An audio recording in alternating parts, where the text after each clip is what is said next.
Christmas edition of Crossover Thursday here on the Locked On Network. Locked On Dolphins, Locked On Bucs, Dolphins-Bucks Week 17. We'll get your preview rolling here today on Crossover Thursday.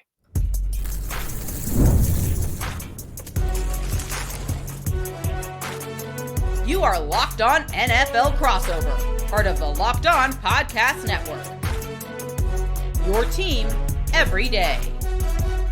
What's going on, everybody? Welcome to another Crossover Thursday here on the Locked On Network. I'm Kyle Crabbs, host of Locked On Dolphins, joined by James Yarcho, host of Locked On Bucks. This Prize Picks Crossover Thursday, getting you ready for Week 17 action between two teams from the Sunshine State who are in the thick of it right now, respectively. So we'll get you ready for this contest between the Bucks and Dolphins. Crossover Thursday is presented by Prize Picks. Download the Prize Picks app today. Use code LOCKEDONNFL to get $50 in lineups after you play your first $5 lineup. Special thank you to everyone who has helped make the Locked On Network the #1 sports podcast network in the world. James, we don't get a chance to do these very often, you and I. Maybe a preseason one every now and again, but at least that hasn't been the case lately. How are things going? The Sunshine State is just a cloud of darkness. I think outside of Jacksonville, Right, south it's of Duval. it's a cloud of darkness. It's a season that started with the Bucs being 6-2. They're #1 in power rankings. They're being talked about as Super Bowl contenders. Baker's an odds-on favorite to win the MVP, and now they're 7-8, and they have to win this game. They have to win their next two in order to try to make the playoffs. If the Dolphins win and Carolina pulls off an upset against the Seattle Seahawks, that's it. Carolina clinches. So this is do or die time for the Buccaneers.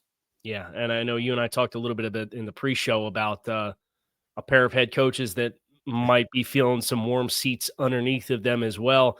That the ship has already sailed on the postseason talk. Miami made an admirable comeback from kind of the inverse of what Tampa Bay did to start the season, where Miami just 1-6, could not get anything rolling early. And there was a lot of roster turnover. There was a lot of talk about culture reset. Some of their biggest players missed most of or all of last year, so there was some rust. The passing game never really got rolling. Tyreek Hill goes down in week 4. So a whole bunch of compounding variables. And then they kind of found their stride by getting back to Mike McDaniel's roots in the run game. They get back to 6-7. They lose on Monday Night Football to Pittsburgh. They're mathematically eliminated for the postseason. And man, did it snowball against Cincinnati this past week. And that's the worry for Miami when you think about the big picture stories and conversations that are taking place in Miami right now. 45 points given up and really struggling offensively after the first half to get anything consistently rolling, with Quinn Ewers making his first career NFL start. You're paid a quarterback on a second contract and you sit him down. Like, that's where things are for Miami. So Mike McDaniel needs his team to keep playing strong for him. And they did not finish last week strong. And that's kind of created this very uneasy feeling about what these next 2 weeks could be for the Dolphins. Yeah, and it's such an interesting situation there in Miami. I mean, I've always been a fan of Mike McDaniel. I got the chance to see him when the Bucs and Dolphins did a joint practice at training camp a couple of years ago, and that was kind of when he was at his peak with Miami. And he's this young, energetic dude, and he's having fun out there. But all that fun was kind of taken away by Brady disappearing for 10 days during that training camp. But yeah, it's not at all the season that I expected from Miami. And of course, beyond the coaching questions, now you have the quarterback questions too. You thought, Tua is going to be the long-term guy. You said he got that second contract, and all of a sudden he's on the bench. Tyreek is posting memes on Twitter about it, and it becomes a huge mess. But I look at this Dolphins team and I think, they still have a ton of talent. They still have a lot of really, really solid pieces that a lot of coaches would love to have, on their teams, in their locker rooms. So I don't really know. I'm interested to kind of follow along and see what happens here, because it's not a situation that I thought really either of our teams would be in going into this offseason. Yeah, I think for Miami, the biggest problem and the biggest culprit in this is already out in Chris Grier, the general manager. I think too much of their money went to the wrong people and players. And that's where I think my expectation for Tua Tagovailoa was kind of maybe not the highest of ceilings, but a relatively high floor. You know what you're going to get. Alex Smith type of quarterback that is going to give you a certain level of consistency and competency. And then the question is, well, do you have a breakthrough against the better teams on your schedule? And instead, he's regressed in some ways. And the Dolphins' offense has regressed in ways. I think where you feel Tyreek Hill's absence most is on third and long and late downs, just because the spacing is a little bit more constricted. Teams are playing a lot of landmark zone, and that was part of the change to Quinn was, hey, maybe we can get some throws outside the numbers. Hey, maybe we can loosen up defenses a little bit. Maybe we can create a little bit more space with a little bit more threat to access more of the field. So it's one of the great variables and wild cards of this matchup. And I would imagine that a veteran coach like Todd Bowles is probably looking forward on hitting some pressure packages against a young quarterback to see how he responds. I'd love to hear from you, James, as far as the temperature around Todd Bowles and what his situation is like, just because I know obviously taking over from Bruce Arians and the success that they had early in his coaching tenure. And now it's kind of like Mike McDaniel, right? Where like the deeper you get into it, you kind of start to ask yourself some questions about, okay, what are the warts? Are they getting better? Are they worse? Are they going away? What's that conversation like with Todd Bowles right now? I think with Todd Bowles, it's, even if you win this game against Miami and you win next week against Carolina and you find yourself in the postseason, that postseason appearance is still not going to save Todd Bowles' job. It's become that dire. And this Bucs ownership group, the Glazier family, they have fired better coaches for less. Tony Dungy got fired because he couldn't get past the Eagles in the postseason, and they felt that they had reached their ceiling. And you take a look at all of the struggles that the Buccaneers have had this year. A lot of them have been injury related, right? You lose Cody Mauch for the entire season. You start the year without Tristan Wirfs and without Chris Godwin.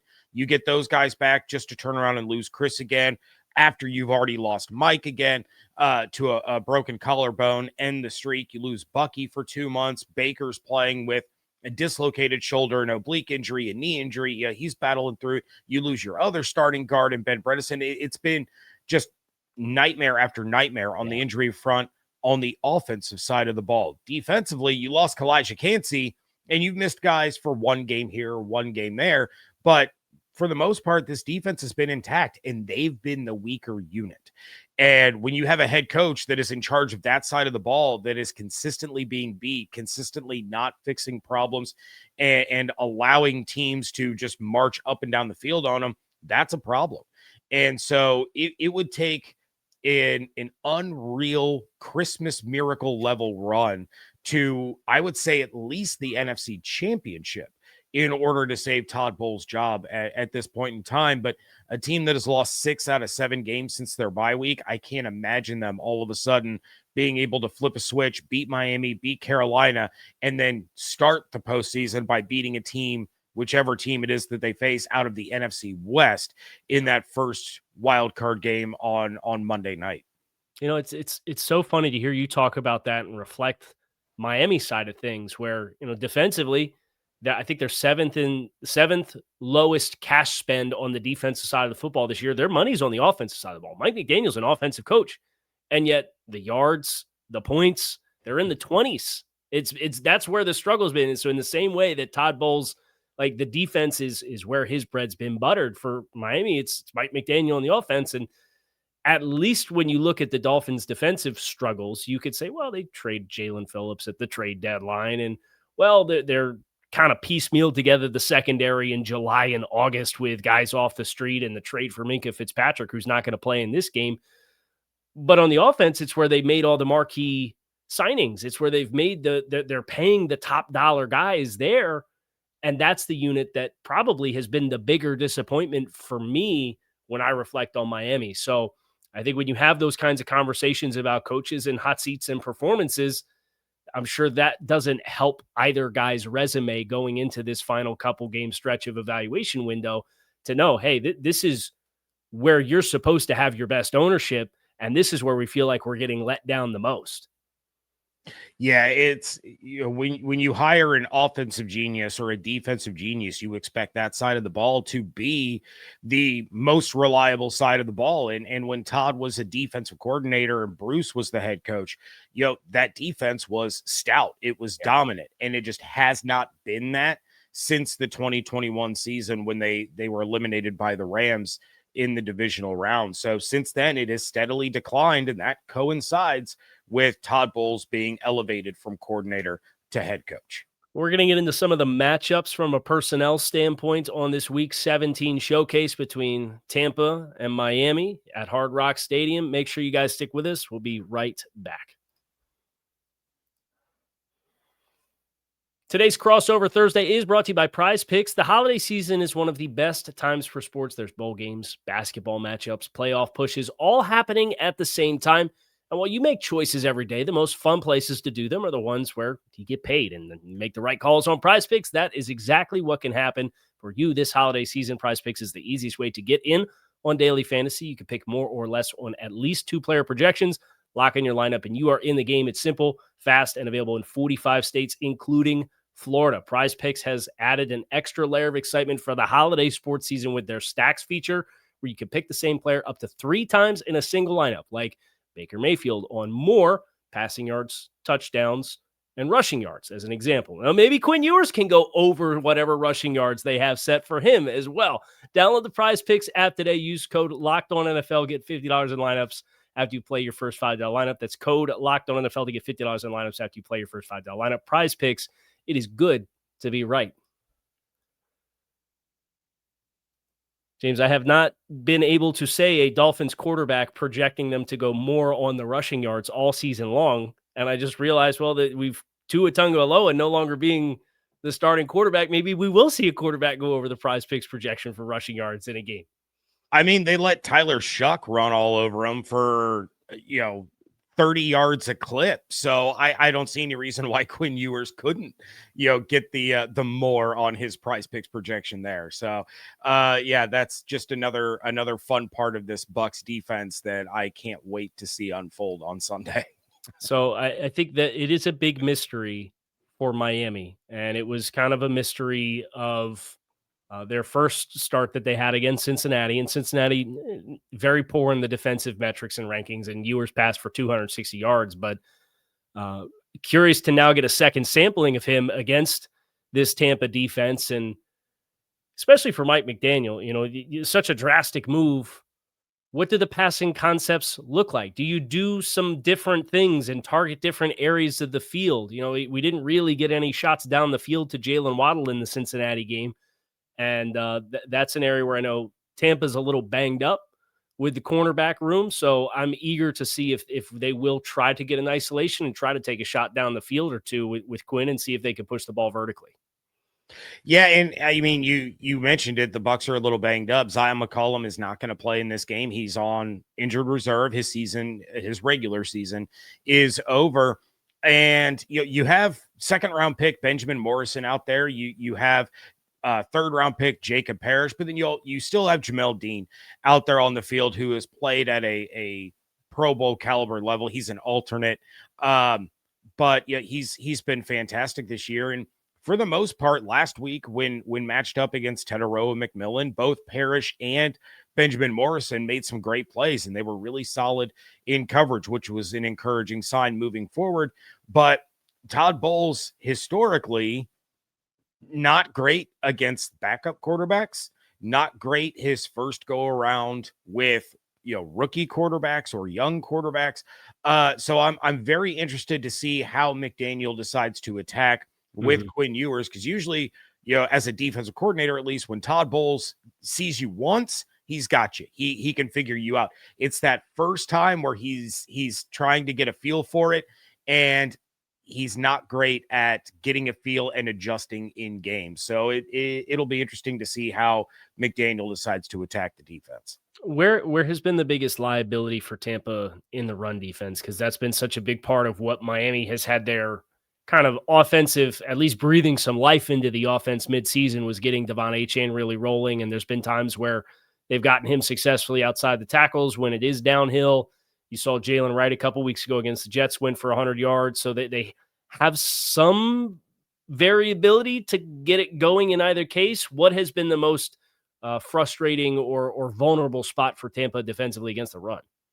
Yeah, and that's the matchup, Kyle, that I really have circled is this Bucs defense against the run. They've allowed an average of 111 rushing yards per game since the bye week, and this is usually a team that's top 5 in run defense. And I think the biggest part of it is obviously missing Kalijah Cansey. He does play a big role in the run defense, so that hasn't helped. But he's been gone for so long that they should have adjusted by now. I think the biggest problem is number one, really poor tackling by the defense just in general. But if you want to narrow it down further, it's the play of the linebackers. Levante David, he's a Ring of Honor guy. He should be in the Pro Football Hall of Fame, but he's lost 2 steps compared to last year. Mm-hmm. That father time caught him and caught him in a big way. And then Servassier Dennis has just not been the reliable starter that they were hoping he was going to be. That's a guy that battled injuries the first couple of years of his career, was the full-time starter coming into this season because KJ Britt wasn't what they thought he was. And Dennis has been, he's been up and down all season long. He's been a liability in coverage, but then his tackling is just, it's pretty bad. And so these guys are instead of being wrapped up and taken down, they're bouncing off these would-be tacklers and they're picking up an extra 10, 12 yards a clip. And there's no better example than the Patriots game when Travion Henderson busted off 2 different 50-plus yard touchdowns that both should have been tackled within 5 yards of the line of scrimmage. Yeah. What's a matchup that you think Tampa Bay can really take advantage of in this game? I want to say attacking the Dolphins secondary. This is a Dolphins pass defense that's worst in the NFL in completion percentage allowed to opposing quarterbacks. They're, bottom quarter, bottom third in touchdowns allowed, yards per attempt, touchdown to interception ratio. You can get after this Dolphins pass defense, but the question is Grizzard going to actually let it fly? You faced a Panthers defense that wasn't good at generating pressure, and they generated a ton of pressure. You didn't push the ball down the field. They had 1 pass attempt of 10 yards or more until the fourth quarter. And when you have Mike Evans, Chris Godwin, Emeka Egbuka, and Jalen McMillan out there, there's no excuse for that. So was it trying to run the ball and preserve the defense and not allow them on the field? Was it Baker is still playing hurt and you didn't want to try to force him to push the ball down the field? Do you not trust the protection? What is it? But this is a game that you have to win. And if you're going to win this one, you have to be willing to take shots because they're going to be there. I still stand firm in the fact that I don't think there's a single defense in the NFL that can defend against all 4 of those receivers at once. And Grizzard is just not utilizing that. So that's where the Bucs can make up some ground. That's where they can win this thing. But are they willing to take that shot? And I don't know if they are. Yeah. And I could tell you from having watched the Dolphins defensive structure all season long, they like to play soft and they give up a lot underneath, in part by design, but then there's times where the second level is getting way out of here and your backs and tight ends can really get something rolling. And I know Rachaad White's production per reception level is not particularly high. And Cade Otton, I think, is a nice tight end that could be an X factor in this game as far as from a volume perspective. But those are the names that I have circled. So can they lull Miami into tightening up in the middle of the field and then get that look that they want to get that one-on-one with Mike Evans? Because if they can get Mike Evans matched on Jack Jones, and I think Jack Jones has relatively had a really nice November and December up until this past week. He went against T. Higgins in one-on-ones and they got him in isolation and they just got a couple balls in the catch radius and Jack's in pretty good position, but he's not the biggest guy. He's not particularly physical. You can out physical him and you can box him out at the catch point. So that would be, does Tampa look at what T. Higgins did with Jack Jones and look for those matchups with Mike Evans and say, hey, we're going to get some chunks by taking some shots? Because if they do, I think they will have their fair share of chunk plays in the passing game. Yeah, it's just whether or not we finally see Grizzard, and that was the biggest thing, was you finally have all these pieces, man. You finally have these 4 receivers plus Bucky plus Cade. Why are you not trying to take advantage of that? And it's started making me question whether or not Grizzard was ready for this OC job, and if I was giving him a little too much leeway because of the injuries earlier in the year. So it's I don't hear them talking about running the ball 30 times in this game quite yet, the way they did heading into Carolina, but we'll see how they decide to approach this one. We will have some game predictions on the other side of a brief break. Make sure you guys stick with us here, Crossover Thursday.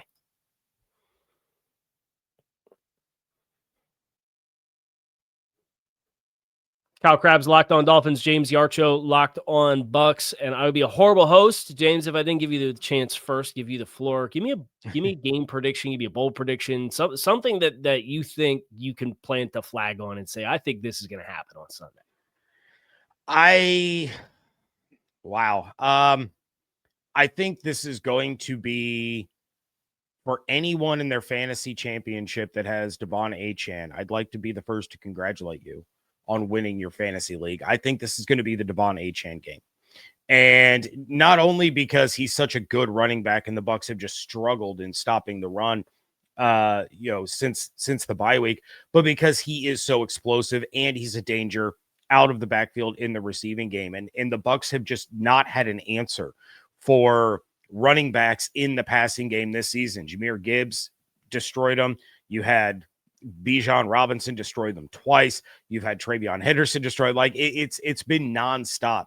So, when I was speaking to Julian of Locked On Panthers, he said, I don't see how the Bucs can lose to Miami with Quinn Ewers being the quarterback. I said, they absolutely can, because the Dolphins don't need Quinn Ewers to win this game. They just need Devon Achane. And I think he's in for a massive, massive game. And that's really going to be able to give Miami control of the tempo. It's going to force the Bucs to be one-dimensional. And I think that's something that they'll be able to take advantage of. So that's my prediction, is that Achan is going to be just an absolute force on Sunday.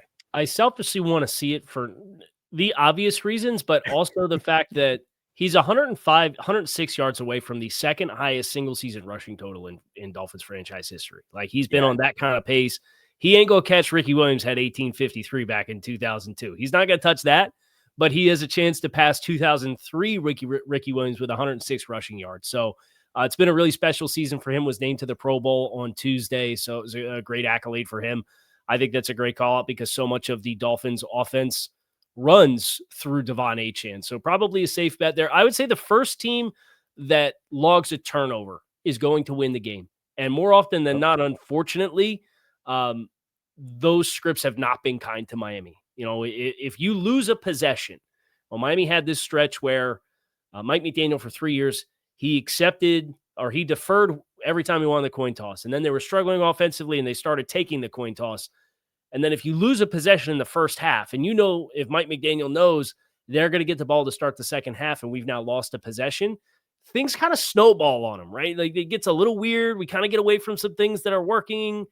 We start playing with a little bit more urgency, and mistakes compound. And it's been a really frustrating common thread, really, for Miami in the Mike McDaniel era. So if Miami is able to have that early rushing success, and then Tampa has a turnover and Miami can parlay that into a lead, I think that's the game script. Like that's how they take care of business in the games that they've won this year. But if the Bucs get the first turnover and Mike feels the pressure of two score difference early with a young quarterback, I think it will force Miami back into some bad habits, and it will lead to tipping the scales in Tampa's favor.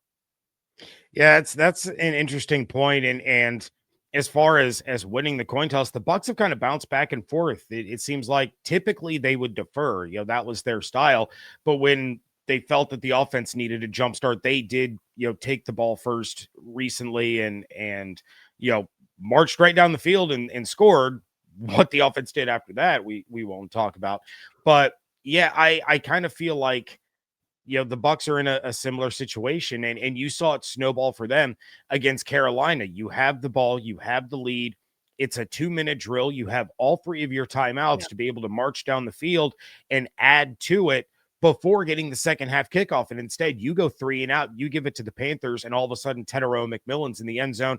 And now you're coming out in the second half facing a deficit instead of a multi-score lead. So it's Kyle, this is the winner of this team is going to be whichever one looks like the more competent football team. And to me, it's a complete toss-up. Like, both of these teams are just they're trying so hard to not succeed, and it boggles my mind. Yeah, it's just two hosts oozing with confidence for their football teams here as we go through here. I had another prediction for this game. Any Dolphins sacks in this game will come from the inside linebackers or the defensive tackles. You will pitch a shutout on the edge. The Dolphins have had a really frustrating stretch where Bradley Chubb had he didn't play particularly well in the first month, but he had 3 sacks in the first month. He had a performance incentive at 6 sacks. He got that. It's been really quiet since for Bradley Chubb. You know, his best game was the first game after Jalen Phillips got traded at the trade deadline. And it's been a disappointing couple of weeks for him. Chop Robinson has got a sack, split a sack with Kenneth Grant in this past game that they played against the Bengals, but it was Burrow trying to step up in the pocket. Chop is far too often getting rode past the top of the arc and is playing behind the quarterback, where the defensive tackles, there's been a lot of focus on the chemistry of the twists and the stunts and the games that you can play. And they have 3 rookies that are playing meaningful snaps. Now, Zach Sealer's come alive. He's logged a sack in 3 consecutive games on the interior. I know Tampa Bay's a little banged up on the inside, but I will say these Bucs offensive tackles will pitch a shutout against Miami's edge rushers as far as pressures and sacks in this game. Yeah, and every Bucs fan listening to this just started like twitching a little bit because all of the pressure has been coming from the interior because Cody Mauch is not out there, because Ben Bredesen is not out there, and you're dealing with these backup guards, and it has stunted the growth of Graham Barton as a center this season. He played some time at tackle this year too, didn't he? Yeah, opened the season at tackle when Tristan Wirfs wasn't playing. So, you know, all of those things combined, that's where all the pressure is coming. That's why you're not seeing Baker push the ball down the field as often as you would probably like. It's why he's had some turnover problems. It's why he's been sacked. And so if that's the strength of the Dolphins pass rush going up against the weakness of the Bucs protection, it's going to be a really, really long day for Baker Mayfield and this Buccaneers offense. Yeah, it's be a good litmus test for these young Miami defensive tackles. So that'll be a matchup that I have circled. James, any parting thoughts before we get out of here? You know, it's a game that I was excited for when the schedule came out, and now I'm excited to watch just to see what direction are these teams going, because I feel like I know where the Bucs are going. I feel like they're going into a new era of Buccaneers football, but do they have enough in the tank to try to still make the postseason and give themselves a puncher's chance with a win on Sunday? Other than that, just a Merry Christmas to everybody watching and listening, man. Like, thanks for joining us on a Christmas edition of Crossover Thursday. Really appreciate everyone out there. Absolutely. And we thank you all again for helping to make the Locked On Podcast Network the #1 sports podcast network in the world. And those of you who are probably tuning in on Christmas Day are a large part of the reason why that is the case. Our everydayers, we appreciate each and every one of you. I'm Kyle Crabbs, host of Locked On Dolphins. He's James Yarcho, host of Locked On Bucks. It is your teams every day. We don't just say it, we live it. When you're done the crossover, all of your favorite sports teams, we have a show. And then in the immediate aftermath of this game between the Bucs and the Dolphins, make sure you check out the podcast feed, the YouTube channels. We will have you covered wall to wall. We appreciate you tuning in, and we hope you all have a very happy holiday.